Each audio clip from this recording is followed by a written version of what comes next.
Welcome to this week's episode of Coffee with a Journalist, brought to you by the team at One Pitch. Are you looking for a more efficient way to find and pitch the right journalists? Head to our website at onepitch.co to learn more. Our guest on today's Coffee with a Journalist episode is Emilia David, Senior AI Reporter at VentureBeat. Emilia offers valuable insights on how to effectively pitch AI stories, emphasizing the importance of understanding her beat and the necessity of detailed, research-driven subject lines.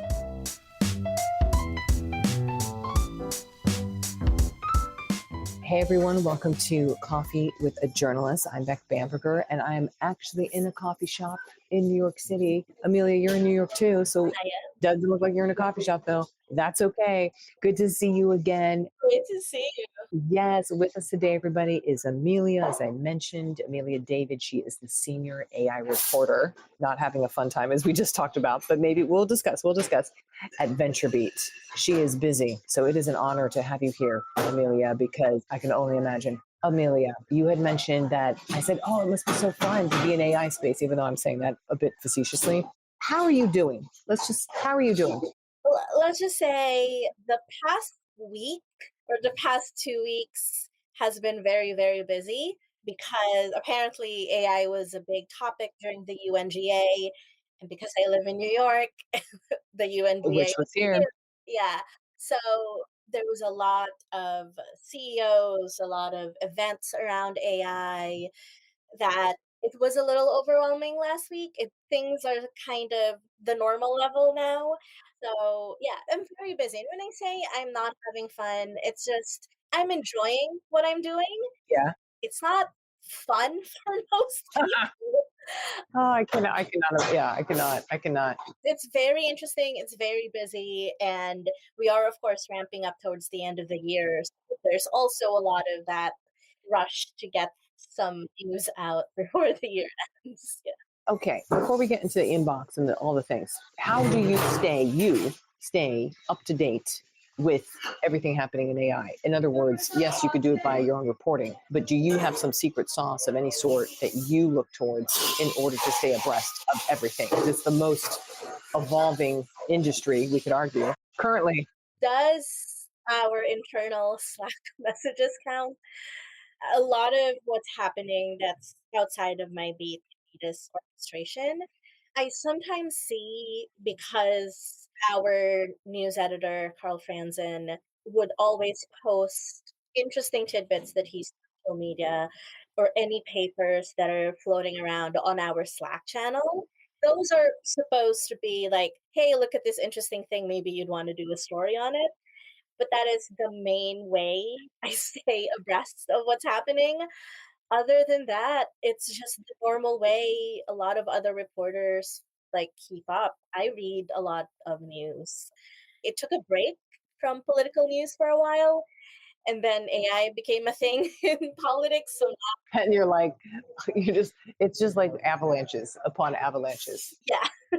It's a lot of reading, both the business and the tech news and even entertainment, honestly. I know you're a Swiftie fan, and we talked about the tickets and all that stuff. We don't have enough time to get into that, Emilia, or we will be here for hours. But the point is, for the next question, could you describe VentureBeat's coverage area, just to crystallize that for everybody? So VentureBeat kind of pivoted in the past few years to focus mainly on AI. So a lot of us reporters are AI reporters. The difference is that we modified our beats, basically. So we're focusing on specific things around AI. But VentureBeat's main focus within AI is enterprise AI. And when I say enterprise AI, it's how are large enterprises using generative AI or anything else that is essential to AI, and how are they also bringing it to their own employees. We're not writing about the consumer facing products. If we are writing about the more consumer facing products, it's those coming from the enterprises instead of the tech companies. The way I kind of figure it is, we're writing about ChatGPT, but only the paid version of ChatGPT, because those are usually the ones that enterprises are using. Writing about the free ChatGPT, the one the majority of consumers have access to. In other words, we only really write about things that other companies are using, things that other companies are doing, but not how it impacts customers on the outside, like you and me. Yeah, the public, let's say, the consumer. Yes. Good distinction, because I think so many people are like, oh my gosh, Emilia, I have a gazillion things with AI to pitch you, but no, good clarification. Okay, let's go to your inbox. How is it? It must be ballistic. It must be ballistic, but you tell us. So I can say this like with confidence. I woke up this morning with my phone inbox. So that's my personal Gmail, my VentureBeat email, and weirdly my grad school email, which is still on my phone. I had 78 messages. Already on East Coast time. Yeah. One was for my, well, actually, three were for my grad school email, and that was just New York Times newsletters. And my personal email probably had like 40 ish. Oh, wow, damn. Okay. The newsletters, maybe. Newsletters, also, if you've ever signed up for Etsy, they tend to, Oh my God, they yeah, everything. They're like, oh, they licked the stamp. They're sending yeah, it right now. And you're like, I don't need to know. yeah, I don't need to know. Thank you. Yeah, and then the rest of that were from my VentureBeat email. What's very interesting is like during the weekend, like once I open it on Monday, I actually have more emails on my personal email than my VentureBeat email very often because some people don't work weekends, so they're not going to be giving me anything, but it will still be like 80, 70, 80. There's also in my personal email, because my personal email and my VentureBeat email are very similar, people just send stuff to me in my Gmail. So you're getting hit in two inboxes then. Yeah. It sounds like. Yeah. Wow. Okay. Wow. Okay. What do you do to navigate it? Or is there anything to do to navigate it for you? I'm a zero inbox person. Oh, you are. Yes. I'm in that club too. It's so satisfying. How does it get to zero? How often? I check maybe every 30 minutes, every time I end a call. Yep. Every time I end a call. So wait, let's reword this. The main tab on my browser is always my Gmail or my work email. Same. Same for me too. So anytime I close a Zoom window or anything, it goes back to my email and I will check it. That's how I keep that's how I keep my inbox clean.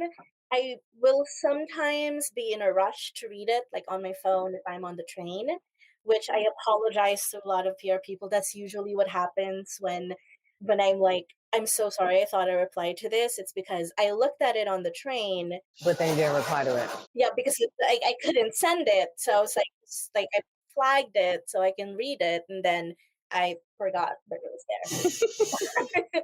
But yeah. But the inbox is zero in the meantime. Yeah. But I do sometimes I don't read a lot of the emails because I'm just rushing to get to the end of it. But I figured out ways to try and remind me. Now, so you get to inbox zero, but do you open every email or what do you do? I do open every email. Well, okay. Amelia, you were getting the award. Oh my God. Because wow, keep going, keep going. If it's a newsletter, like I get the Justice Department email alerts because antitrust. Yes, absolutely. I made a mistake somehow and I get every criminal investigation they're doing and I can't change it. So when I know that it isn't relevant to me, I just not read it. If I see the words top 10 states, that's that for some reason didn't go through the filter and I will do that and not read it. That's coming from a publicist or that's just some news wire thing? Oh no, that's coming from some PR. Oh, interesting. Top 10 states that are interested in AI. Oh, I don't care. okay. Yeah. Okay. Noted. So I do know specifically which ones that I'm not going to be reading. Oftentimes I end up clicking on something because I thought the subject line was something relevant and then it turns out that it's not. But yeah. Today's interview will continue after this brief message brought to you by OnePitch. Are you curious to learn about the unique ways OnePitch helps brands engage with the right journalists? Head to onepitch.co and create your own custom media list in 5 minutes or less. Now back to today's episode. What about relationships? You are here in New York City. Do you want to meet? I mean, we've seen you, Emilia, so we know, but do you want to meet Publicist? Do you want to have any relationships with them whatsoever? And tell us, how do we do that? I'm in a WeWork phone booth right now. And the reason I'm in a WeWork phone booth is VentureBeat is fully remote. But I go outside to the outside world because I'm often meeting people. And I met with the CEO today. Last night I had dinner with a publicist. So I do go out and meet people. And then I end up, because I have other calls, I end up having to go to a WeWork because I have trouble working from a coffee shop when I have to talk to someone because I have to record my notes. Yeah. Yeah, so just if it's, I like having coffee with publicists. I like just chatting about which clients they have, and of course, to also clarify what my beat is, what our coverage area is, because I feel terrible that I sometimes can't write some stories, but it's just how it is. So I like clarifying that. So it also keeps my inbox nice and streamlined. And I tend to meet with a lot of CEOs who might be rolling into town. If they have something interesting to say, I may be willing to go and meet with them in person.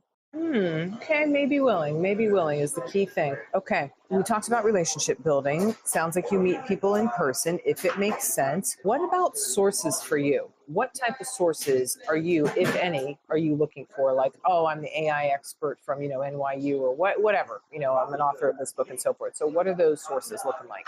VentureBeat's audience are the technical decision makers. So if we could talk to the technical decision makers, whether it's the CEO or the CTO or the product lead for something, I'd love to them. We are also always looking for engineers, senior engineers, or even just engineers who are working on very interesting projects. We think that the people who really are building these technologies or are maybe seeing the impact of a lot of these different models and applications are the engineers and the developers. And oftentimes they have clearance to say something. So we're also very much looking for a lot of those people who have more hands-on experience using a lot of the technology to give us their opinions, to give us like an idea of like if yeah, we definitely are using OpenAI O1 because it's great for reasoning. Those are fantastic. We'd love to hear those. So we do very much prefer people who are making the technical decisions and who have experience and are really using and working with this technology with generative AI. Okay, so the people in the trenches, the technical people with the pedigrees in terms of probably the titles. Yeah. Okay, CTOs, probably your gems. Yeah. I actually just met with the CEO this morning. So Oh, well, we said CEO, but like CTOs as well. yes, CEO, CTO, product manager, product lead. Yeah. Okay, noticed. Question we have an audience ask. I don't know who asked it in our community called our Pitch Posse, but the audience ask is, what recommendations do you have for reporters and PR professionals to effectively integrate AI techniques into their work? You have any flexes that you like being the report? This is interesting because I haven't asked the reporter who covers AI what you use for AI. Yeah, I can talk about like how and why I use it. So like all reporters, I use Otter AI. Okay, great. All reporters. I said earlier I record my conversations. I do. I record my interviews. Part of it is the training I've had in previous jobs. Part of it is I don't understand my notes very often. I'm also the type of person that sometimes my brain floats away and like comes back and it's like, oh no, I missed that, which is why I record my conversations. So I use Otter AI. I've been a beta tester for another transcription product. I don't know if I can say the product. We don't need to say it, but a transcription product. But I've relied on transcription tools since maybe 2016, no, not 2016, maybe 2017, 2018, because I hate transcribing ever. Hate it. Who does that? No, no. I definitely use that. I mostly through the necessity of my job, I do pay for the premium subscriptions for ChatGPT, Gemini, Claude, and Perplexity. And the reasons for that is sometimes there are product launches that they have that are specific only for subscriptions. Oh, you use it as a scoop way. Yeah, well, not so much as a scoop way. It's when they have the press release, I want to be able to see and Verify. Oh, yeah. yeah. And I read a lot of research papers about these new models, these new techniques. I often don't really understand a lot of it at first go. So I honestly feed a lot of these papers into ChatGPT or Notebook LM. Oh my God, this is so meta. You take the AI report and you put it through AI to tell you what it's, oh God, wow. And then I ask it like, what's the sum? I ask it to summarize things. And if there's a specific thing I want to do, I ask it like, what does this paper say about entropy? For example, how does it use entropy with large language models? And then it would give me the answer. And I find that it's faster this way. I still do read the paper because I need to be able to quote it, but it gives me a better idea of the technical information that's in the paper in a much faster way than if I spent 3 hours reading it, which is what normally happens. So I use it that way. And then the other way I use AI is at VentureBeat. We use Midjourney and Dolly and anything else. A lot of these AI image generators generate the header photos for our stories. Oh, good to know. Basically, so we can make stock photos, but it's always within a certain, it has to look like a comic book so we don't like get sued or anything. Yes, exactly. But we very much like credit that it's made using an AI image generator. But that's a lot of the usage that I use AI apps for. Okay, good answer. And again, I don't know who asked that on our question list here, but hey, that was great. Okay, we don't have too much time, but I am going to ask you because I can't help myself. What's your take on AI? Are you like, you think it's super, like on a scale of 1 to 10, how hyped is it? 10 being this is going to be the next .com boom and bust and like buckle your seatbelt, or you're like, no, this is going to profoundly change pretty much everything. I'm about a 6.5. I do not believe that AGI will happen in the next 5 years. I will be the first person to say that AI isn't very intelligent. Its intelligence comes from how humans have been feeding it information. I personally have not played a lot with O1 just yet because I have no use for it. You can't upload the PDF document for O1 to read just yet. So that's my main use of ChatGPT. So I don't code, so I can't ask it to code for me. Yeah, I was so mad yesterday, Amelia. I copied my whole entire PR book, media relations book that's coming out for everybody. And it's like 50,000 words. I was like, write me a summary. And it was like, oh, exceeded capacity. I'm like, what? Conceded. I'm like, done. I can't. Yeah. I mean, honestly, it's helped make my life easier. Yes. It's made my understanding, or at least the time that I normally devote to something, much shorter. But that's been the promise of AI even before it became generative. That's what machine learning was for. Actually, that's what normal baseline algorithms were always for. It was to make things go faster.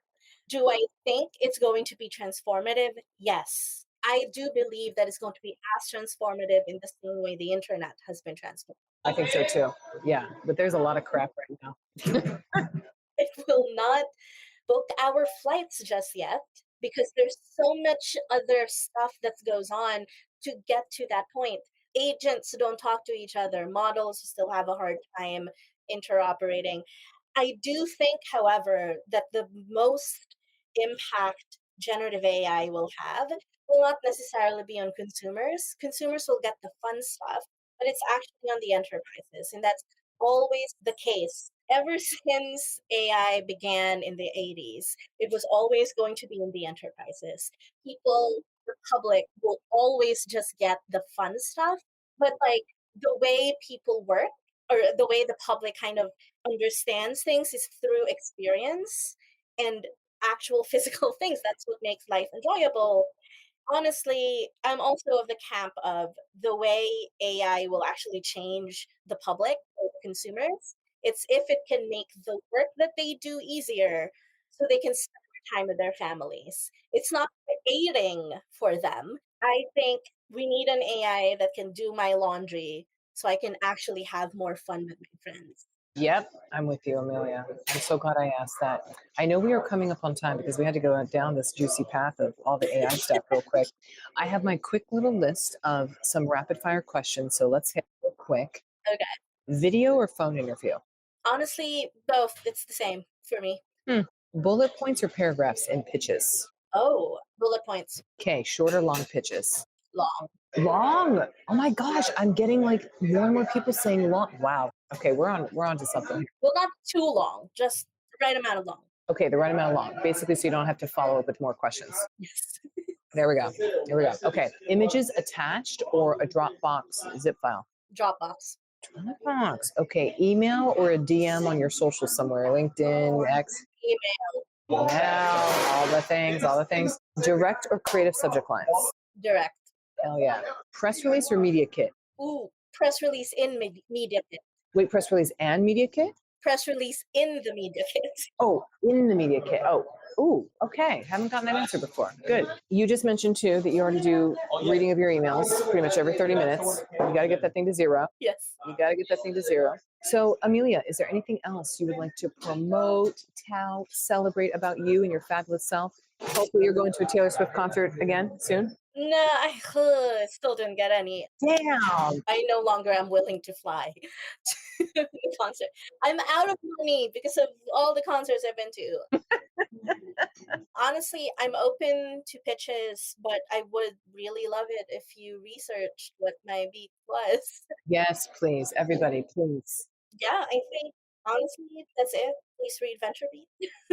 Please read VentureBeat, everybody. And please send Emilia good direct subject lines so you don't get zeroed out on her inbox zero initiative. Bravo to you, Emilia. Bravo to you. It's a small club in the journalist world that has the zero. So looking at you. Looking at you. All right, it's called anxiety, but sure. Sure.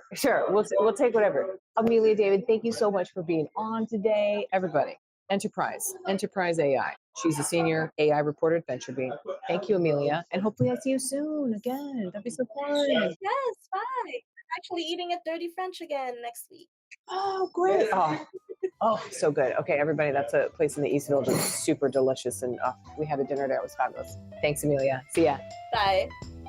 Thanks for listening to this week's Coffee with a Journalist episode with Emilia David, senior AI reporter at VentureBeat. For more exclusive insights about the journalists on this podcast, subscribe to our weekly podcast newsletter at onepitch.co/podcast. We'll see you next week, but until then, start great stories.